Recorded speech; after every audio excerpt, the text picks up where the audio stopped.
அதிகாரம் 2. நகோமிக்கு அவளுடைய புருஷனாகிய எலிமெலேக்கின் உறவின் முறையில் போவாஸ் என்னும் பேருள்ள மிகுந்த ஆஸ்திக்காரனாகிய யோனத்தான் ஒருவன் இருந்தான்.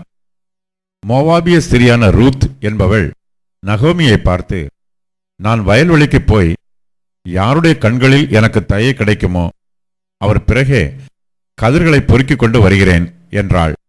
அதற்கு அவள், என் மகளே, போ என்றாள். அவள் போய் வயல்வெளியில் அறுக்கிறவர்கள் பிறகே பொறுக்கினாள்.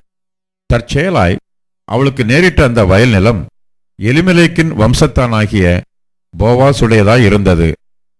அப்பொழுது போவாஸ் பெத்லகேமிலிருந்து வந்து அறுக்கிறவர்களை பார்த்து, கர்த்தர் உங்களோட இருப்பாராக என்றான்.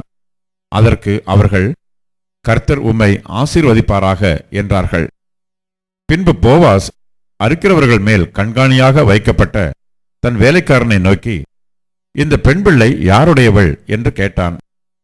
அறுக்கிறவர்கள் மேல் கண்காணியாக வைக்கப்பட்ட அந்த வேலைக்காரன் பிரதியுத்தரமாக, இவள் மோவாப் தேசத்திலிருந்து நகோமியோட கூட வந்த மோவாபிய பெண் பிள்ளை. அறுக்கிறவர்கள் பிறகே அரிக்கட்டுகளிலிருந்து சிந்தினதை பொறுக்கிக் கொள்கிறேன் என்று அவள் என்னிடத்தில் கேட்டுக்கொண்டாள். காலமே துவக்கி இதுவரைக்கும் இங்கே இருக்கிறாள். இப்பொழுது அவள் குடிசைக்கு வந்து கொஞ்ச நேரம்தான் ஆயிற்று என்றான்.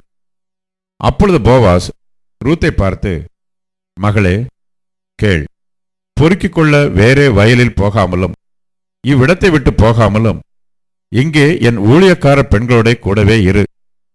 அவர்கள் அறுப்பறுக்கும் வயலை நீ பார்த்து அவர்கள் பிறகே போ. ஒருவரும் உன்னை தொடாதபடிக்கு வேலைக்காரருக்கு கட்டளையிட்டிருக்கிறேன்.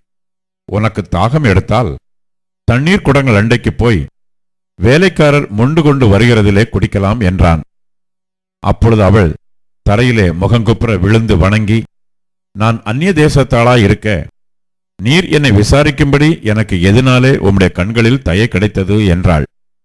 அதற்கு போவாஸ் பிரதியுத்தரமாக, உன் புருஷன் மரணமடைந்த பின்பு நீ உன் மாமியாருக்காக செய்ததும், நீ உன் தகப்பனையும் உன் தாயையும் உன் ஜென்ம தேசத்தையும் விட்டு முன்னே நீ அறியாத ஜனங்களிடத்தில் வந்ததும் எல்லாம் எனக்கு விவரமாய் தெரிவிக்கப்பட்டது. உன் செய்கைக்கு தக்க பலனை கர்த்தர் உனக்கு கட்டளையிடுவாராக. இஸ்ரவேலின் தேவனாகிய கர்த்தருடைய செட்டைகளின் கீழ் அடைக்கலமாய் வந்த உனக்கு அவராலே நிறைவான பலன் கிடைப்பதாக என்றான். அதற்கு அவள், என் ஆண்டவரே, உம்முடைய கண்களில் எனக்கு தயை கிடைக்க வேண்டும். நான் உம்முடைய வேலைக்காரிகளில் ஒருத்திக்கு சமானமாயிராவிட்டாலும் நீர் எனக்கு ஆறுதல் சொல்லி உம்முடைய அடியாளோட பட்சமாய் பேசினீரே என்றாள். பின்னும் போவாஸ் சாப்பாட்டு வேளையில் அவளை பார்த்து, நீ இங்கே வந்து இந்த அப்பத்திலே புசித்து காடியிலே உன் துணிக்கையை தோய்த்துக்கொள் என்றான். அப்படியே அவள் அறுப்பறுக்கிறவர்கள் அருகே உட்கார்ந்தாள். அவளுக்கு வறுத்த கோதுமையை கொடுத்தான். அவள் சாப்பிட்டு திருப்தி அடைந்து மீந்ததை வைத்துக் கொண்டாள். அவள் கதிர் பொறுக்கிக் கொள்ள எழுந்தபோது போவாஸ் தன் வேலைக்காரரை நோக்கி, அவள் அரிக்கட்டுகள் நடுவே பொறுக்கிக் கொள்ளட்டும், அவளை ஈனம் பண்ண வேண்டாம். அவள் பொறுக்கிக் கொள்ளும்படிக்கு அவளுக்காக அரிகளிலே சிலதை சிந்தி விடுங்கள், அவளை அதட்டாதிருங்கள் என்று கட்டளையிட்டான். அப்படியே அவள் சாயங்காலம் மட்டும் வயலிலே கருதில் பொறுக்கினாள். பொறுக்கினதை அவள் தட்டி அடித்து தீர்ந்தபோது அது ஏறக்குறைய ஒரு மரக்கால் வார்கோதுமை கண்டது. அவள் அதை எடுத்துக்கொண்டு ஊருக்குள் வந்தாள்.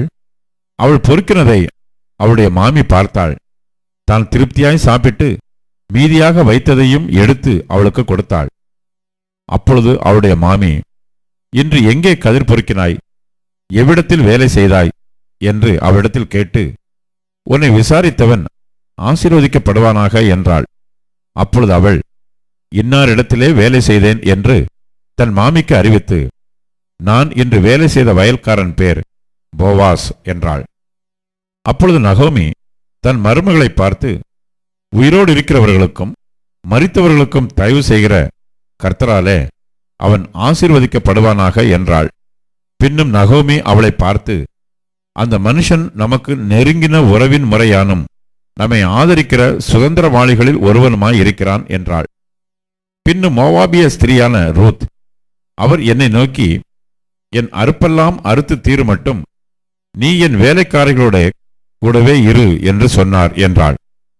அப்பொழுது நகோமி தன் மருமகளாகிய ரூத்தை பார்த்து, என் மகளே, வேறொரு வயலிலே மனுஷர் உன்னை எதிர்க்காதபடிக்கு நீ அவன் வேலைக்காரர்களோட போகிறது நல்லது என்றாள்.